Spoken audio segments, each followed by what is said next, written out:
एक पॉइंट है बहुत बड़ा। एग्जैक्टली कोट करना ना सास से बहुत मुश्किल काम है। एग्जैक्टली। इसलिए आप श्रील प्रभुपाद को देखोगे, महाराज के अंदर भी एक क्वालिटी है जो ना भक्ति का महाराज के अंदर।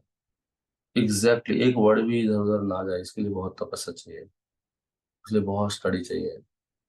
और शास्त्रों को हमेशा ऐसे पढ़ना होगा कि मैंने कभी नहीं पढ़े शास्त्र ये एकदम एग्जैक्टली क्या लिखा है। श्री रूप गोस्वामी ने सुविधा की परिभाषा दी है। वो कहते हैं असली सुविधा का मतलब है सभी लोगों के लिए कल्याण के कार्य, welfare activities for all the people of the world. ये पहले लाइन लिखी है। सारे लोगों के लिए वो कल्याण वाले कार्य क्या हैं, उन्हीं को वो असली सुविधा कहते हैं। वर्तमान समय में लोग कल्याण के कार्य में लगे हैं, समाज के लिए कुछ कर रहे हैं, समुदाय के लिए, देश के लिए। यहाँ तक कि एक प्रयास किया जा रहा है यूनाइटेड नेशंस बनाने का, संयुक्त राज्य जो भी बोलते हैं, संघ बनाने उसके रूप में, ताकि संसार की सहायता कर सके। यूएनओ बनाया गया, परंतु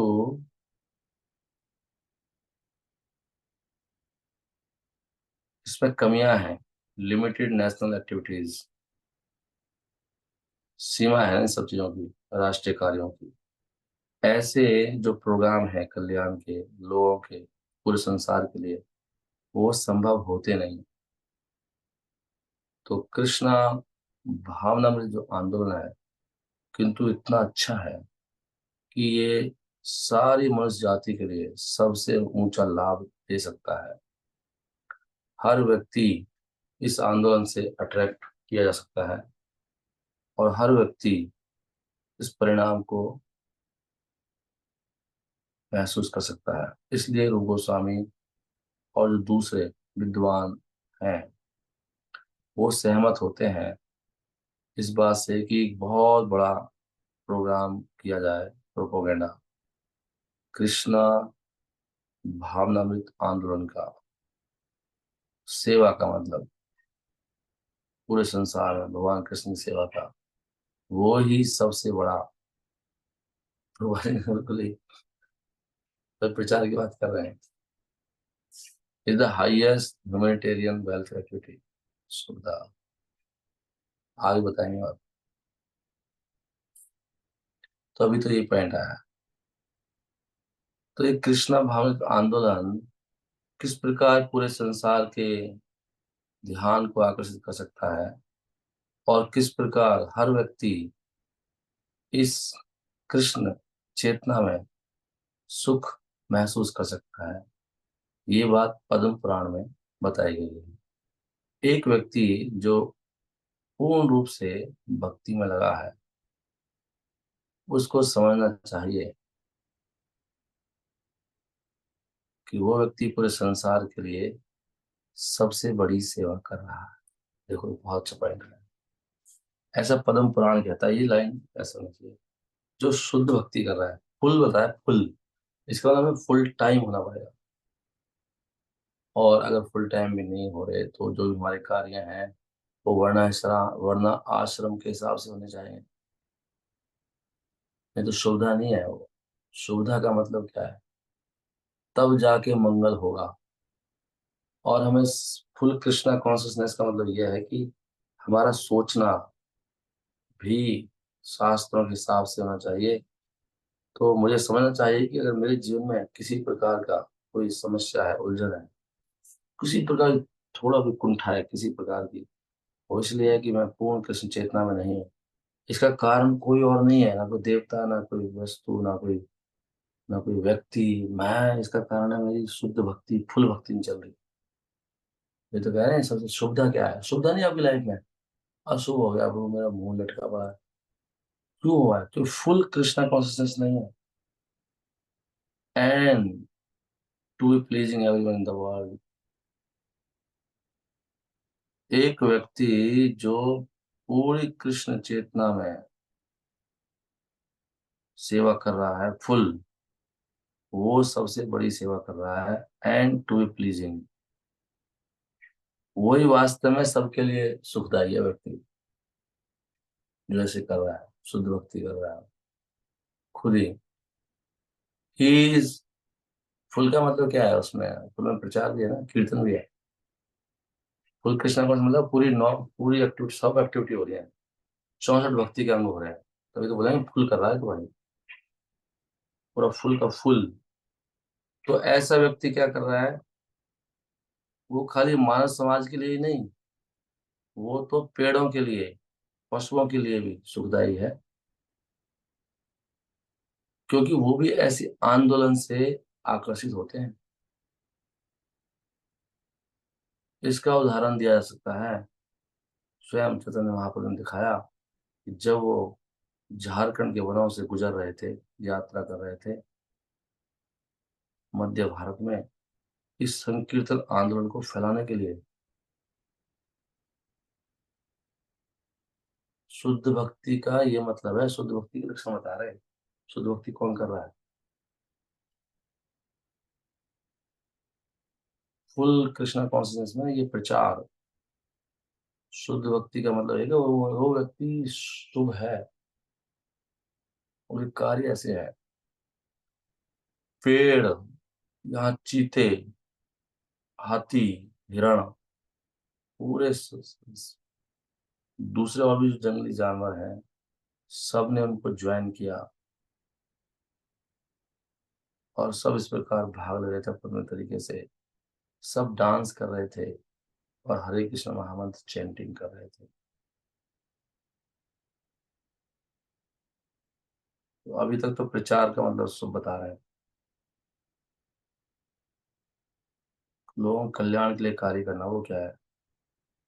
संकीर्तन आंदोलन। तो ये बात है, आगे देखते हैं। आगे, एक व्यक्ति जो कृष्ण चेतना में लगा है, कृष्ण सेवा में, भगवान की सेवा में, वो, ये पॉइंट आया उसके अंदर, सारे अच्छे गुण विकसित हो जाते हैं जो कि देवताओं में पाए जाते हैं। ये कहा जाता है, सुखदेव गोस्वामी द्वारा कहा गया है 5वें स्कंद में, श्रीमद् भागवतम में, 18वां चैप्टर, 12वां, वही ईर्ष्या अस्ति अकिंचन भक्ति वाला श्लोक है। मेरे प्रिय राजन, जिनके अंदर जो विश्वास है, अनफ्लिंचिंग फेथ की बात हो गया, ऐसा श्रद्धा है जिनके अंदर कृष्ण में, अकिंचन भक्ति की बात, जो बिल्कुल डिग नहीं सकती, अनफ्लिंचिंग होता है, टूटता नहीं विश्वास, अटूट विश्वास, अटूट श्रद्धा है कृष्ण में, और जो बिना धोखे के, चीटिंग नहीं करते, मतलब दिखावा नहीं करते भक्ति का, ऐसे जो लोग हैं, उनके अंदर सारे गुण विकसित होते हैं। देखो 2 पॉइंट आए, एक तो डाउट नहीं करना, नो डाउट, और दूसरा नो बनावट, नो ढोंग, नो सहजापंती। ऐसे व्यक्ति के अंदर देवताओं के सारे अच्छे गुण डेवलप हो जाते हैं। फिर आगे देखते हैं, भक्त की, कृष्णा जो भक्ति हाई ग्रेड है, ऐसी भक्ति के द्वारा देवता भी उसके साथ रहना पसंद करते हैं।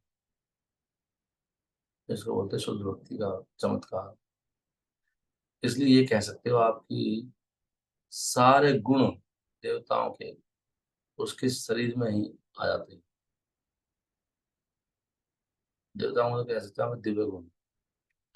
दूसरी तरफ, जो व्यक्ति कृष्ण भक्ति में नहीं है, उसके अंदर कोई अच्छा गुण नहीं। जब आप कहते हो ना, नहीं प्रभु जी वैसे अच्छा आदमी है, ये ना भक्ति नहीं है लेकिन अच्छा है, तो आपने शास्त्री बात काट दी, सीधा आपने कुल्हाड़ा मार दिया, आपने गीता फाड़ दी, भागवतम फाड़ दिया आपने, अरे भागवतम में तोड़ ओड़ कर दिया आपने, क्योंकि भागवतम में लिखा है उसके अंदर कोई अच्छा गुण नहीं होता। जो कृष्ण भक्त नहीं है वो असुर है। अगर आप ऐसे नहीं मानते हो, तो आप भागवतम फाड़ रहे हो। भागवत में आपने आग लगा दी। साक्षात जो हरि है, यहाँ भागवतम कह रही है, जो कृष्ण भक्त नहीं है उसके अंदर कोई गुण नहीं होता। वेरी इंपॉर्टेंट पॉइंट है, ऐसे देखना चाहिए हम चीजों को। ये सही दृष्टि है देखने की।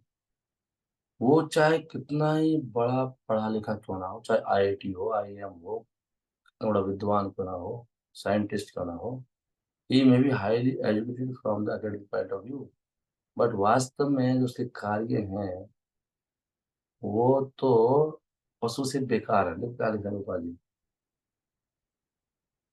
पशु से भी बेकार नीच है ऐसा व्यक्ति। पशु ठीक है उससे, ये बात कौन बोल सकता है, कौन समझ सकता है? हम लोग शास्त्रों के हिसाब से देख नहीं पाते समाज को। हम कहते हैं हमारा रिश्तेदार आया है, सीधा आपने भागवत में कुल्हाड़ा जला दिया। गुरु जी मेरे रिश्तेदार आए, मैं तो आज बिजी हूँ, मरो भाई। देख लो आप, अगर रिश्तेदार आपका भक्त नहीं है भाई, काय का रिश्ते, ऐसा बोलने से ही आपने सारा खंडन कर दिया। हमारा कौन सा रिश्ता? जो अपने आप को शरीर मान रहा है, शरीर से संबंधित लोगों से अपनी पहचान बना रहा है, साहेब गोखरा, भागवत में लिखा है। वो व्यक्ति गोखर है, गधा है।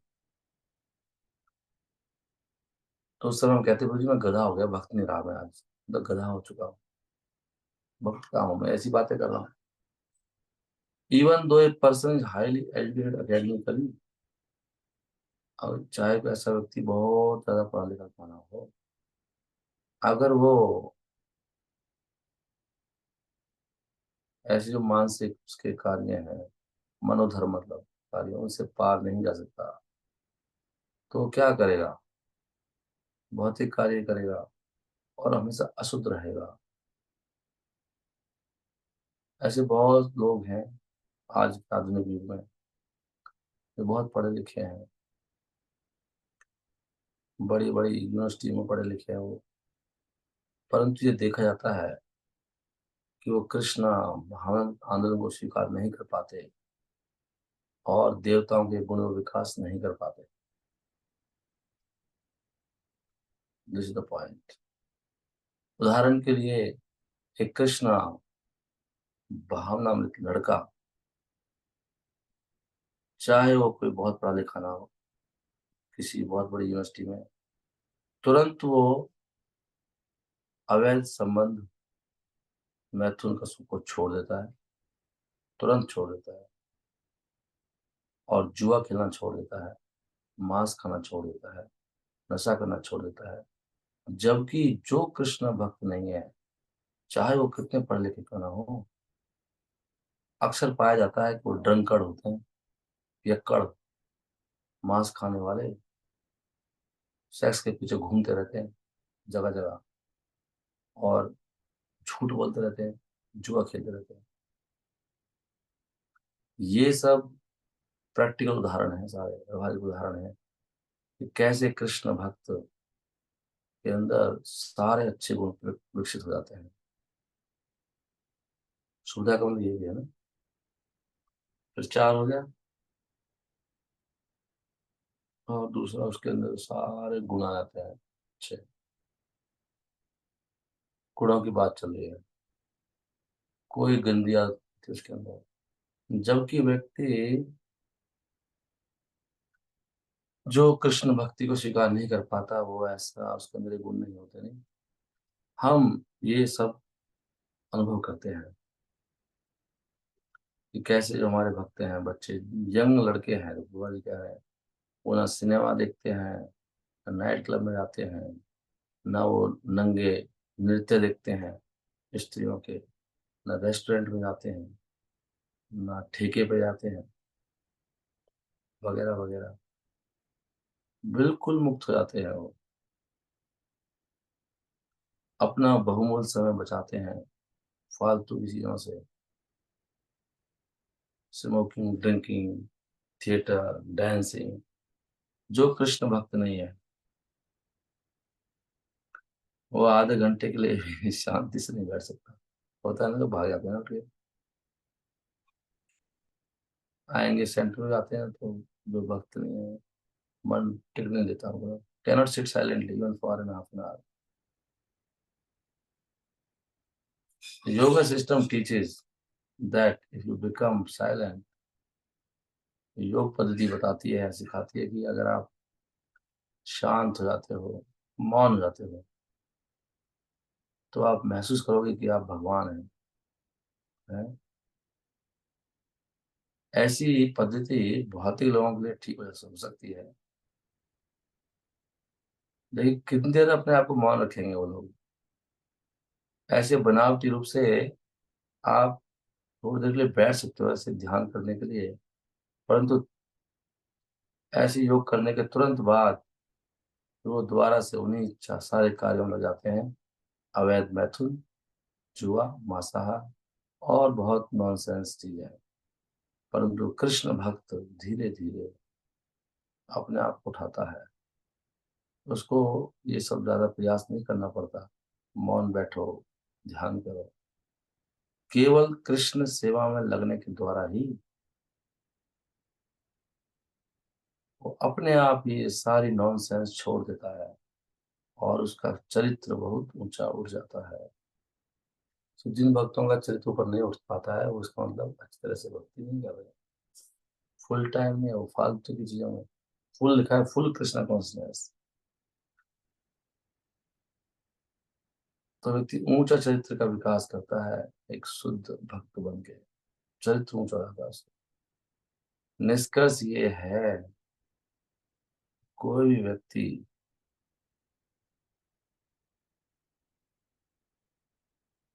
के अंदर अच्छे गुण नहीं मिल सकते अगर वो कृष्ण भक्ति में ढीला है। ये सुधा लिखा, भगवान ने दो चीज लिखी है इसमें, एक प्रचार और दूसरा उसके अंदर सारे दिव्य गुण आते हैं व्यक्ति के अंदर। ये शुद्ध भक्ति का लक्षण है। कोई शुद्ध भक्ति करेगा तो ऐसा आपको देखने को मिलेगा, वो प्रचार में लिप्त हो जाएगा। और दिव्य गुण का मतलब क्या है? ब्रह्मभूत प्रसन्नात्मा सूचती न कांचती।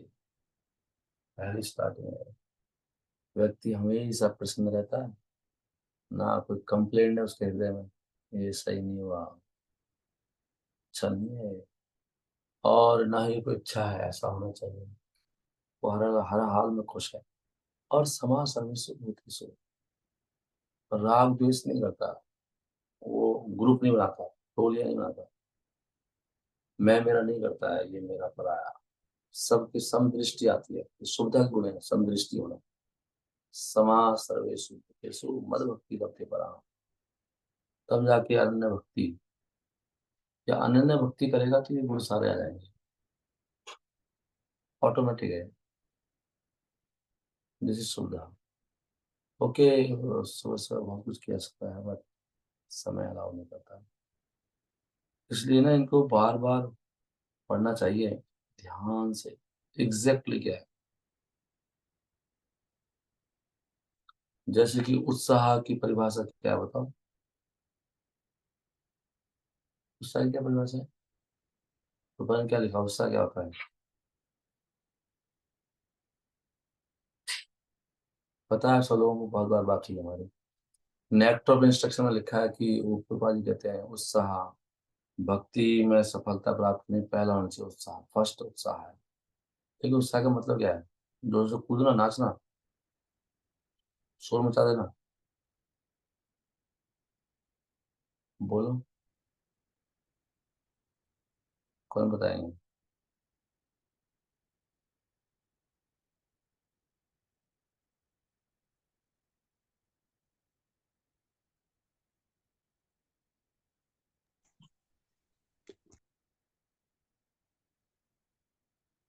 उत्साह, निश्चय, धैर्य। उत्साह को एग्जैक्टली परिभाषा क्या लिखी है?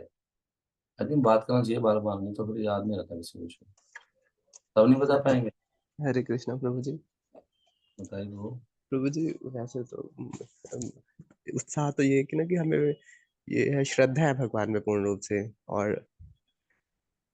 उत्साह मतलब कि जो भी मतलब उत्साह मतलब कि पूर्ण विश्वास है भगवान पे और हमें उत्साहित है कि यही करना है। सही है। लेकिन एग्जैक्टली प्रभुपाद ने क्या लिखा है उस आगे डेफिनेशन में, जो श्लोक में लिखा है नेक्स्ट ऑफ इंस्ट्रक्शन में, वहाँ क्या लिखा है प्रभुपाद ने, वो पॉइंट है।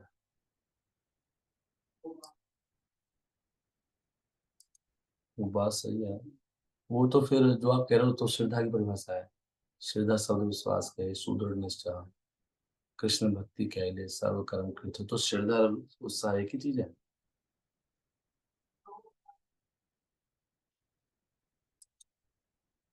बोलो। और फिर बोलो, आपको नहीं पता सच में, दुख की बात है। अगर हम प्रभुपाद की किताबों को नहीं पढ़ेंगे तो फिर हम ऐसे ही हो जाएंगे, तो सब उटपटांग हो जाएगा, मिक्सअप हो जाएगा। इसलिए एग्जैक्टली कोट करना चाहिए प्रभुपाद ने क्या लिखा है, प्रभुपाद ने लिखा है क्यों फिर, तो सब गोलमाल हो जाएगा, गोलमाल। तो आचार्यों के कथनों का क्या होगा। एग्जैक्टली प्रभुपाद ने बताया ना, वहाँ पर उत्साह का मतलब क्या है, दिस इज कॉल्ड उत्साह, लिखते हैं प्रभुपाद जी, उत्साह की परिभाषा उस श्लोक में देखो आप, थर्ड श्लोक में। उपदेशामृत में लिखा है, आप लोग बांट रहे हैं किताबें, पढ़ते नहीं हो। भाई पढ़ा भी तो 2-2 घंटे बांट रहे हो किताब, जाके पढ़ो से उनको, तो अभी तो उसको बताओगे दिखा के, देखो इसमें क्या लिखा है, ये लाइन, जैसे लाइन होती है, इस लाइन में लिखा है, इस पैराग्राफ में लिखा है। कोई किसी को भी नहीं पता, पता होगा कई लोगों को। कितनी बार मैंने पढ़ा है, कितनी बार ये कोट किया है।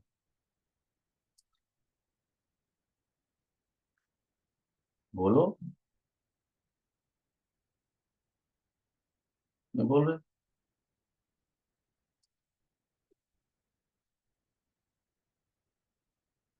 बोलो। तो ये तो बोलो नहीं पता, किसी को नहीं पता जो धुरंधर है। नेक्स्ट ऑफ इंस्ट्रक्शन कहाँ है ये, थर्ड श्लोक, उत्साह। उत्साह किसके अंदर है उत्साह, आप लोग हैं तो उत्साह, तो जी मैं बड़ा उत्साहित हूँ। रूपा जी कहते हैं एंडेवर विद इंटेलिजेंस, अगर आप बुद्धि नहीं लगा के, प्रयास, प्रयास को बोल रहे हैं, प्रयास में उत्साह है, बहुत प्रयास करना। फिर श्रद्धा होगी तो प्रयास भी तो करेगा। मैं कहाँ जा रहा हूँ, सही पढ़ रहा हूँ, आपको दिखाऊँ उसमें। प्रयास करना है लेकिन बुद्धि लगानी है। गुरुपाद ने कहा था इस कौन कैसे चलेगा, रात को 1 बजे उठा के पूछा गुरुपाद, पता है सबको ये स्टोरी, ये मैं आपको बताता हूँ, ये भी सबको नहीं पता होगा। इसलिए प्रभुपाद ने एक बार रात को 1-1:30 बजे घंटी बजा के सेक्रेटरी को बुलाया, सो रहे थे वो। रात को कौन उठाता है किसी को 2 बजे, और उसको पूछा कि ये बताओ इस्कॉन कैसे चलेगा, मतलब मेरे जाने के बाद। उन्होंने कहा प्रभुपाद जी इस्कॉन चलेगा अब चैंटिंग से, हरिनाम संकीर्तन से। उन्होंने कहा नो। उन्होंने कहा बुक डिस्ट्रीब्यूशन चलेगा, बुक डिस्ट्रीब्यूशन करेंगे। उन्होंने कहा नो। पहले तो हैरान थे, रात को ऐसी मतलब क्या हो गया, ये बात रात को उठा के पूछने की क्या जरूरत थी, सो रहा है व्यक्ति, भैया उठना जरा, इसको कैसे चलेगा मेरे जाने के बाद रात को।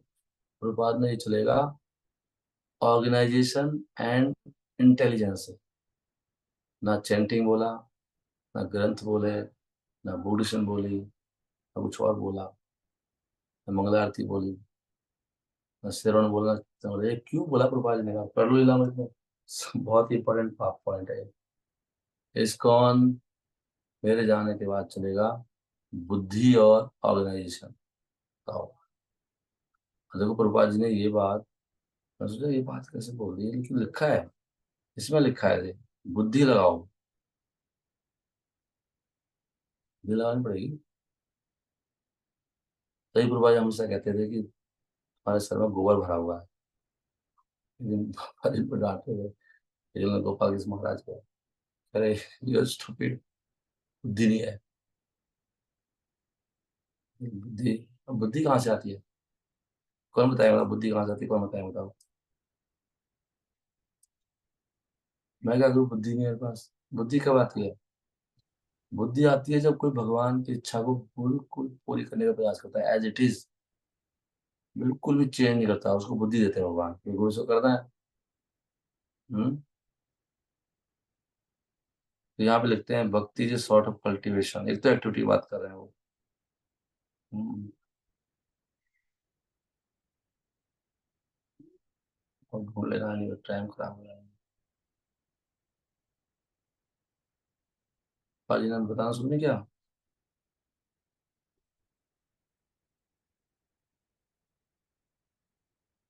हरे कृष्णा कृष्ण कृष्ण हरे हरे, हरे राम राम राम हरे हरे। हरे कृष्णा कृष्ण कृष्ण हरे हरे, हरे राम राम राम हरे हरे। यहाँ लिख रहे हैं कि without enthusiasm no one can be successful.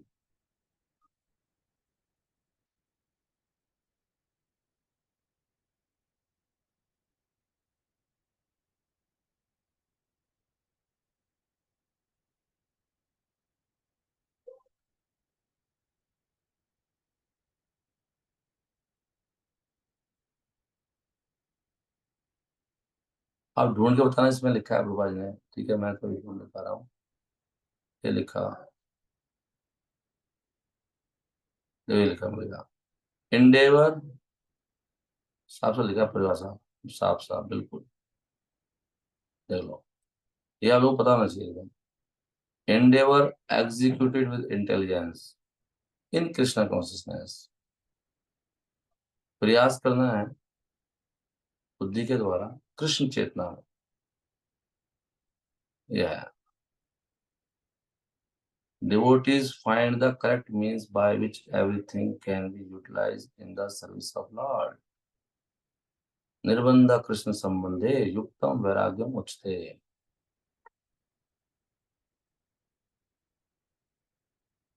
आपको बुद्धि लगानी पड़ेगी, कैसे हर चीज को, हर व्यक्ति को, हर स्थान को कृष्ण की सेवा में लगाया जाए, जो कहते हैं उत्साह।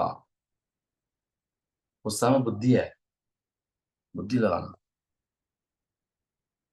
ये क्या लिखा है, हाँ individual, yes. Okay, anyway point यही है कि बारंबार पढ़ो प्रभुपाद जी के लेक्चर्स, प्रभुपाद जी की किताबें सबसे पहले, उसके बाद लेक्चर्स, फिर लेटर्स, फिर कन्वर्सेशन, ताकि एग्जैक्टली रहने ये परंपरा खंडित हो जाएगी। देख लेना आप।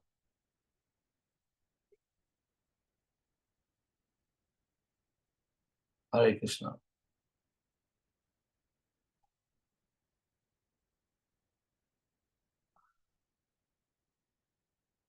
5:28, ये भी बुद्धि मत, जैसे जैसे ये एग्जाम्पल दूं आपको। और इसमें लिखा है कि इंडेवर करना विद इंटेलिजेंस। अब इंटेलिजेंस कहती है कि जब का सबसे श्रेष्ठ समय है सुबह। इंटेलिजेंस कहती है कि 24 घंटे में से सबसे महत्वपूर्ण समय है ब्रह्म मुहूर्त। ये बुद्धि की बात है, तो बुद्धि लगा के ना, सबसे कैसे बुद्धि लगाना है, बहस क्या कर सकते हैं। सबसे बेस्ट है रात को जल्दी सो, बुद्धि कह रही है सुबह सुबह अपना जप पूरा कर लेना, ये बुद्धि की बात है।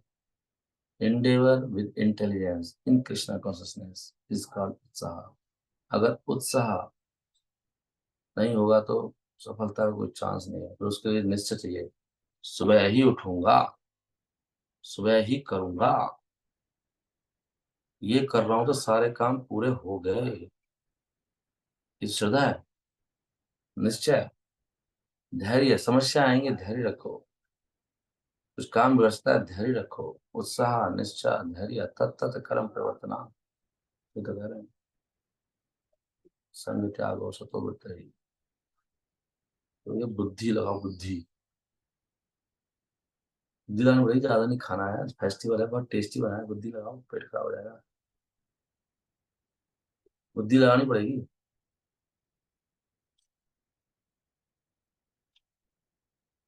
प्रभुपाद जी कह रहे हैं कि लोगों की आयु क्यों कम हो रही है कलयुग में, तब 3-4 चीज लिखी है ना। कलयुग में लोगों की आयु कम किस हो रही है, ज्यादा खाने से, ओवर ईटिंग लिखा हुआ है, ओवर ईटिंग से। जितने भी लोग बीमार हैं ओवर ईटिंग कर रहे हैं या ज्यादा भूख कर रहे हैं। चार चार कारण बताया हुआ है ना, चार याद है किसी को? 1.1.10 में लिखा है भागवतम में, एग्जैक्टली वो श्लोक में है। कौन सा श्लोक है? प्रायण अल्प आयुषा खलो सभ्य युगे मंदा सुमंद मतियो मंद भाग्यो पूरिता, और इस श्लोक में लिख रहे हैं बाबा जी, आयु प्रायण अल्प आयुषा, कलयुग में लोगों की आयु कम क्यों है? बाबा जी कह रहे हैं ज्यादा खाना, भोग करना, और आर्टिफिशियल वे, जो भी तरीके पहले नहीं थे आज से 1000 साल पहले, वो जो भी चीज आपकी लाइफ में है वो सब आर्टिफिशियल है। पहले थी ही नहीं, तो अब कहाँ से आ गई? आर्टिफिशियल है वो। तो जितना कोई आर्टिफिशियल लाइफ जिएगा, नकली, उतना ही उसकी आयु कम होगी, जल्दी मरेगा वो, देखा। प्राय न आयुषा, सही खबर है। और क्या है? और दूसरों की कृपा पर निर्भर रहना, चौथा ये था।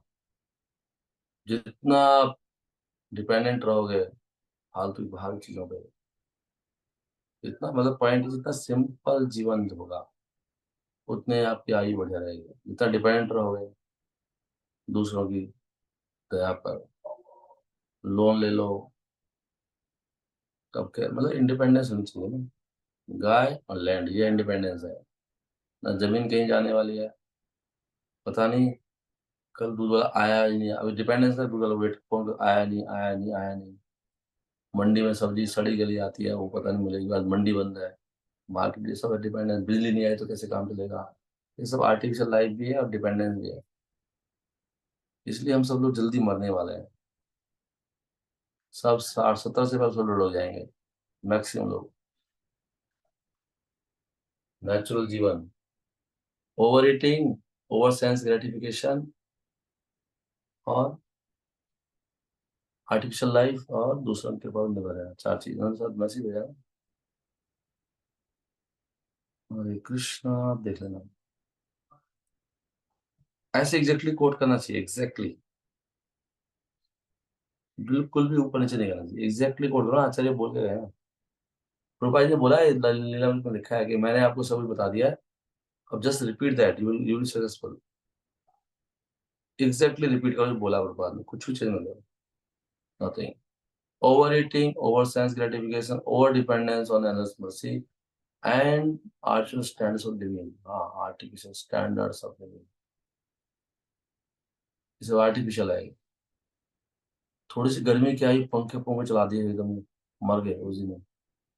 इतना भी भाई, थोड़ी वो पागल है, गर्मी कर रहे हैं, कोई कारण होगा, थोड़ा सहन करो ना। नहीं, तो मत सहन करो, वो तो अच्छा लगेगा आप, लेकिन बीमारी बन जाएगी कोई ना कोई, नई बीमारी हो जाएगी। जितना नेचुरल रह सकते हो उतना प्रयास करना चाहिए, सहन करने की कोशिश, जिस पर लिखा है artificial standards of living save the very vitality of human energy। Over eating लिख रहा है, और ज्यादा सेंस ग्रेटिफिकेशन, इससे मर जाता है, जल्दी मर जाएगा। ठीक है, मैं यहीं पे विराम देता हूँ। हरे कृष्णा, हरि हरि बोल, थैंक यू वेरी मच। पंचा कल्पतरुभ्यश्च कृपा सिंधुभ्यः च पतितानां पावनेभ्यो वैष्णवेभ्यो नमो नमः। प्लीज उसमें से गलती हो गई हो या किसी को कुछ बुरा लगा हो तो प्लीज क्षमा कर दीजिएगा। हरे कृष्णा।